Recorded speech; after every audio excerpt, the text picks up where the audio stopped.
Halo, kembali lagi. Aku ini podcast dadakan. Jadi ya gini wis pokoknya materinya bermanfaat buat semuanya. Ada Firda lagi. Dia itu selain juara terbaik satu Timnas 33 kemarin, dia itu sebenarnya juga petani milenial ya, Fir. Petani. Petani milenial apa, Fir? Petani milenial, iya petani milenial. Apa yang kamu Komoditas yang tanam? dibudidayakan itu ada porang, semangka, dan juga ada bunga telang. Tapi lebih fokus ke Untuk porangnya. sekarang fokus ke porang. Kenapa kok kamu lebih fokus ke porang? Karena sekarang pasarnya lagi bagus-bagusnya dan profitnya itu lebih bagus dibandingkan dengan komoditas yang lain. Gitu.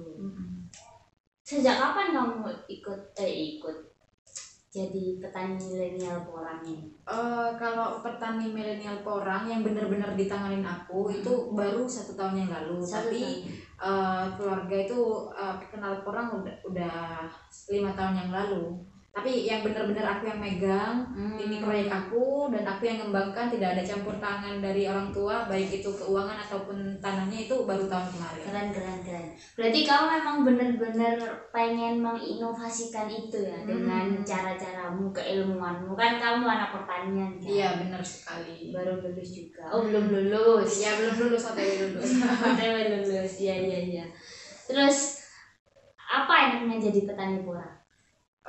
Enaknya jadi petani porang itu kita bisa mengontrol pasar. Jadi kalau kita budidaya tomat ataupun timun, ketika dia matang, ketika dia siap panen, kita harus segera panen. Ya. Kalau tidak, dia bakal busuk. Okay. Nah, kalau porang itu kita bisa pegang pasar. Ketika harganya masih jelek, kita bisa save di dalam tanah karena dia gak akan busuk, gak akan mengkisur atau apapun. Cuma mungkin kadar airnya turun sedikit kayak gitu. Jadi kita bisa nunggu harga terbaiknya porang kayak gitu. Save di dalam tanah. Berarti gak usah diambil. Iya, ketika dia sudah siap panen tapi harga masih jelek, kita masih bisa membiarkan itu di dalam tanah dalam waktu berbulan-bulan bahkan bertahun-tahun gitu. Malahan itu juga tapi nggak bisa berkembang lagi ya? Iya, nggak bisa berkembang lagi kecuali tahun berikutnya ketika dia udah tumbuh lagi, dia akan berkembang kayak gitu. Berarti kayak akan tunasnya itu akan mati sendiri? Iya, mati sendiri, istilahnya itu dorman. Oke, ilmu baru ini. Terus kelebihan selain kalau harganya murah kita bisa tahan dulu, apa kelebihan lain? Kelebihan porang dibandingkan dengan tanaman yang lain itu yang pertama, dia itu mudah tumbuh. Kemudian yang kedua itu termasuk tanaman yang mudah dalam perawatannya. Terus ketiga, dia itu tanaman yang biasanya itu dibudidayakan menggunakan pupuk organik. Jadi selain kita memproduksi porang, kita juga turut andil untuk melestarikan lingkungan di sini, khususnya tanah. Kita jaga ekosistemnya agar sustainable dan juga tidak rusak kayak gitu. Oke. Terus kamu melakukan pemberdayaan juga ya berarti? Iya, benar. Di rumah. Itu kayak ngajakin tetangga-tetanggamu untuk jadi ada beberapa program itu. Yang pertama, ada tetangga yang turut andil membudidayakan porang di mana sistemnya bagi hasil. Karena porang itu memang modalnya tinggi di bibit, jadi ada beberapa tetangga itu yang mau budidaya tapi terkendala bibit. Jadi saya memfasilitasi untuk menyediakan bibit gratis, nanti di akhir mereka bagi hasil gitu. Kemudian yang kedua, kebetulan juga jualan bibit ya. Jadi dalam proses produksinya itu melibatkan warga-warga sekitar yang notabene nggak punya kerja, jadi mereka bisa menambah pendapatannya kayak gitu. Kemudian juga memberdayakan peternak kambing. Jadi biasanya kan di rumah itu banyak banget petani kambing dan kotorannya itu tidak termanfaatkan. Nah, dengan program ini bisa dimanfaatkan dan bisa punya nilai beli kayak gitu, nilai jual. Ya. Banyak banget berarti ya manfaat bisnis ini ya buat kamu. Iya, benar. Dan sekitarmu ya. Bisa itu nanti kalau mau mau bagi hasil? Oh iya, bisa. Iya yang aku lihat harganya kalau berapa lahan itu setengah hektar aja butuh 20.000 ya. Iya benar. 20.000. Berapa sih Fir harganya Fir? Eh, Satu bibitnya? Bibit porang itu macam-macam dan harganya itu memang tergantung dari musim. Musim porang itu pertama kan memasuki bulan 4. Bulan 4 itu masih murah-murahnya harga bibit. Cuma resikonya tinggi, resiko busuk dan lain-lain. Itu ada bibit bulbil, ada bibit umbi, bibit polybag, dan juga bibit dari bunga atau bijinya. Yang paling bagus itu pertama bibit kata. Kata itu Dari bulbilnya itu. Oh ya, tadi keunikannya porang itu dibandingkan dengan tanaman lain, dia menghasilkan dua pendapatan. Jadi yang atas menghasilkan menghasilkan bulbil, kemudian yang bawah menghasilkan umbi. Jadi kita panen dua kali, mendapatkan dua sumber pendapatan kayak gitu. Iya. Berarti emang bagus karena kan kita ini ya dua musim. Kalau kita nanam itu kan di sini emang enak banget ya di Indonesia karena kita dua musim. Iya. Kalau di luar kan berapa? Di luar kan 1 tahun itu 3 musim. Jadi untuk pertumbuhan porang itu belum cukup karena porang itu minimal hidupnya itu 4 bulan kayak gitu. 4 bulan dan idealnya itu 6 bulan. Terus nanti bisa jadi berkembang misalnya gitu ya. Iya benar. Harganya tadi? Oke, harga bibit apa umbi? Dua-duanya. Oke. Kalau harga bulbil itu per kilonya dari harga 100.000 sampai 500.000. Itu semua tergantung musim. Biasanya di bulan 6 itu masih murah, dan nanti puncaknya itu di bulan 10 karena itu udah musim tanam dan juga kadar airnya udah sangat rendah. Jadi dia itu yang dulunya sekilo isi 100 sekarang bisa jadi isi 200 kayak gitu ketika masuk bulan 10. Kemudian kalau harga bibit polybag itu per polybagnya itu antara 2.000 sampai 2.500, bahkan ada yang sampai 5.000, itu tergantung kualitas. Terus hasil panennya sama juga dengan bulbil tadi, ketika memasuki bulan 6 dia masih di kisaran 6.000 sampai 7.000 per kilonya. Ketika memasuki musim kemarau bulan 10, bulan 7 sampai bulan 10 itu kisaran harganya 10 sampai 15.000 per kilonya. Semakin lama dia tumbuhnya semakin mahal. Semakin mendekati musim kemarau dia semakin mahal karena kadar glukomanannya itu yang memang dimanfaatkan untuk berbagai olahan itu yang semakin meningkat kayak gitu, selain kadar air yang rendah. Oke. Tapi yang bagus ini porang ini kalau memang mau panen itu 2 tahun. Tergantung kita menggunakan bibit yang apa. Kalau kita menggunakan bibit polybag tentu yang ideal itu panen 2 tahun. Tapi ketika kita menggunakan bibit umbi mini itu 1 musim atau 6 bulan itu udah bisa panen kayak gitu. Tapi itu nanti dibuat umbi produksi kalau kita menanam dari umbi mini. Kalau kita menanam dari polybag kan dipanen 6 bulan itu baru untuk bibit umbi kayak gitu. Terus jualnya kemana? Kalau di daerahku itu kan daerah Kecamatan Ajung, petani-petani di daerah bisa jual ke aku. Nah aku langsung jual ke pabrik-pabrik, bisa juga ke pengepul yang besar. Di daerahku itu ada pengepul besar dan juga akan dibangun pabrik, insya Allah. Akan dibangun. Tapi kalau sekarang pabrik yang udah ada itu ada di Madiun, ada di Pasuruan, ada juga di Banyuwangi dan di daerah yang lain. Berarti kamu udah terkoneksi dengan pasar itu ya? Benar. Tinggal kontak kamu, terus mau jual gitu bisa kamu langsung hubungi gitu ya. Bahkan uniknya di porang itu seorang ini istilahnya kan kita broker ya. Kalau kita jual beli umbi. Nah broker itu nggak akan pernah dapat barang kalau dia nggak membina petani kayak gitu, karena memang petani porang itu masih sedikit dan mereka menjual ke broker yang udah terpercaya serta harganya yang bersaing kayak gitu. Jadi broker di daerah itu memang berlomba untuk membina petani yang nanti hasil panennya itu dijual ke dia kayak gitu.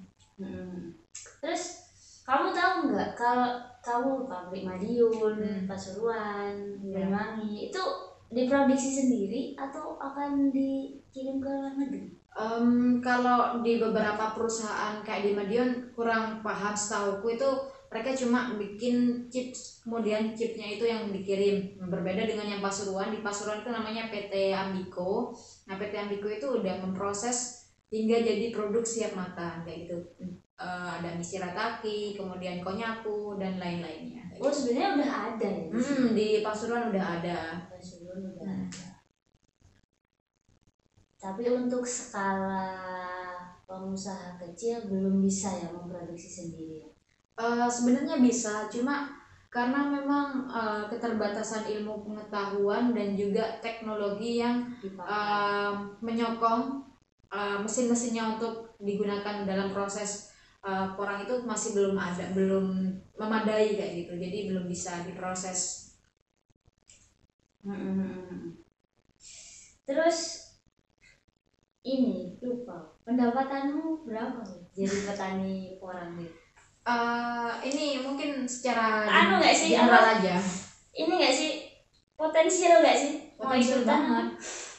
Jadi kalau kita udah masuk memasuki musim entah musim umbi, panen umbi atau musim jual beli bibit itu pendapatan kita itu nggak akan kurang dari 25 juta per bulan. Bibit. Omsetnya untuk bibit. Kalau untuk panen? Wah, kalau panen itu udah jauh jauh banget ya. Pokoknya ada lahan terus nanti bagi hasil aja. Iya, siap. ya terus apa lagi ya? Jadi tadi udah harganya udah. Pendapatmu jadi petani porang dari lubuk hatimu gimana? Emang ini panggilan jiwamu nggak sih, atau kamu karena pengen pemberdayaan juga atau gimana? Sebenarnya pertama-tama itu memang pengen membuka lapangan kerja untuk masyarakat sekitar, karena di daerah aku itu banyak banget pengangguran yang rebutan, bahkan mereka rela tengkar sesama tetangga hanya demi rebutan pekerjaan. Dari situlah pengen membuka lapangan kerja. Nah, porang adalah salah satu jalan untuk membuka itu kayak gitu. Bukan ya, jadi dari dulu memang udah dicoba sembarang karir, bentuk apapun dicoba usahanya, cuma memang yang paling sustainable dan juga profitnya menjanjikan. Artinya di sini ketika profit itu menjanjikan, saya juga bisa memberi gaji yang layak untuk mereka. Itu porang gitu. Itu porang. Iya. Tadi sempat ngomongin padi tapi udah itu aja. Oke, berarti porang ini merubah hidup semua orang di lingkunganmu ya? Insya Allah gitu, dan semoga tetap bertahan sampai kapanpun. Saran nih buat yang nonton. Apa? Tentang petani milenial atau tentang porang aja ya? Iya. Jadi buat teman-teman, seandainya punya lahan, entah lahan itu marginal ataupun lahan yang udah ada tanaman seperti jati, sengon, itu lebih baik dimanfaatkan untuk tanaman porang, karena porang itu omsetnya tinggi banget. Ya memang di awal kita harus korban membeli bibit yang harganya mahal, tapi ke belakang kita udah tinggal panen jual, karena ketika memasuki musim kedua kita udah selain memproduksi umbi yang siap dijual, kita juga bisa menghasilkan bibit yang bisa kita tanam lagi kayak gitu. Dan porang itu bisa tumbuh di jenis tanah apapun. Jadi selama teman-teman punya tanah, silakan tanam. Andaikan nggak punya, ya sewa aja yang punya tetangganya yang belum termanfaatkan secara bagi hasil gitu. Bagi hasil juga bisa. Berarti ini ya beda. Sistem tumpang sari itu bisa nggak sih? Memang tumpang sari yang bagus. Jadi porang itu yang paling bagus memang tumbuh di bawah naungan. Di bawah naungan itu artinya tumpang sari dengan tanaman tegakan, misalnya ada jati, sengon, ada juga tanaman-tanaman kayu yang lain kayak gitu. Oke. Nah itu lebih bagus, cuma memang produksi umbinya itu lebih kecil daripada tanaman yang di tanpa naungan. Cuma lebihnya ketika kita tanam di bawah naungan, katanya itu lebih banyak dan lebih besar kayak gitu. Oke, jadi mungkin hasilnya lebih enak, lebih banyak dari kata itu. Iya, kata. Ada plus minus lah antara tanam di tanpa naungan sama di bawah naungan. Intinya jadi petani porang itu menjanjikan gitu Iya, ya. menjanjikan banget selama belum ada pengkhianat bangsa kayak gitu. Ya, karena gini kok pengkhianat bangsa itu kayak Malaysia terus negara-negara lain yang mereka cuma punya 2 musim, itu sebenarnya mereka berpotensi untuk produksi porang, cuma mereka nggak punya bibit kan, akhirnya mereka nggak bisa produksi. Tapi nanti ketika mereka bekerja sama dengan pengkhianat bangsa, mereka beli bibit dari kita, dijual, ya udah, rasanya kita juga akan mungkin merosot kayak gitu. Oke. Tapi porang ini emang udah ada ya di Indonesia bibitnya dan emang tumbuh di situ. Di Indonesia udah ada sejak zaman penjajahan. Jadi nenek saya itu dulu pernah cerita kalau waktu masih dijajah sejarah gitu. Waktu dijajah sama Jepang itu memang yang disuruh sama Jepang itu untuk memburu porang ini. Nah di daerah saya itu kan daerah Pandalungan ya. Jember. Kebetulan nenek saya ini orang Madura, jadi namanya lorkong. Katanya dulu itu orang-orang sana itu disuruh nyanyi lorkong sekaligus nyari gitu. Jadi sebenarnya orang Jepang itu datang ke Indonesia tujuan utamanya, katanya sih, ini cuma katanya juga, bukan ngambil rempahnya tapi ngambil lorkong itu. Karena sampai sekarang makanan pokok orang Jepang itu ya porang itu kayak gitu. Tapi di sana nggak bisa tumbuh ya? Iya, nggak bisa tumbuh karena kalau kita lihat Jepang, Cina itu punya berapa musim ya? 4 apa ya? 4. Berarti 12 bagi 4 itu 3 kan ya? Anggap kemaraunya musim hujannya 3 bulan.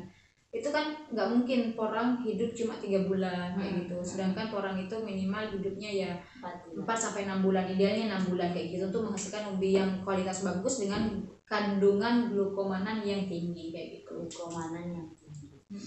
Ini ada di Indonesia. Kalau di luar negeri mana? Thailand. Di Thailand ada, cuma kita bergantian ketika kita jadi nggak sampai terjadi surplus produksinya. Ketika kita panen mereka baru nanam, ketika mereka panen kita baru nanam kayak gitu. Jadi emang kita ini produksi porang yang produktif ya. Paling banyak, dan juga memang ya kita kan tanah surga. Tanah surga. Kayu dan batu jadi tanaman. Benar ya. Oke, sudah berapa menit? Wah, panjang sih. Ya udah, oke. Mau beres-beres terus ikut pelatihan lagi ya. Terima kasih udah ngasih ilmu tentang jadi petani milenial, keren. Terima kasih, dadah. Assalamualaikum.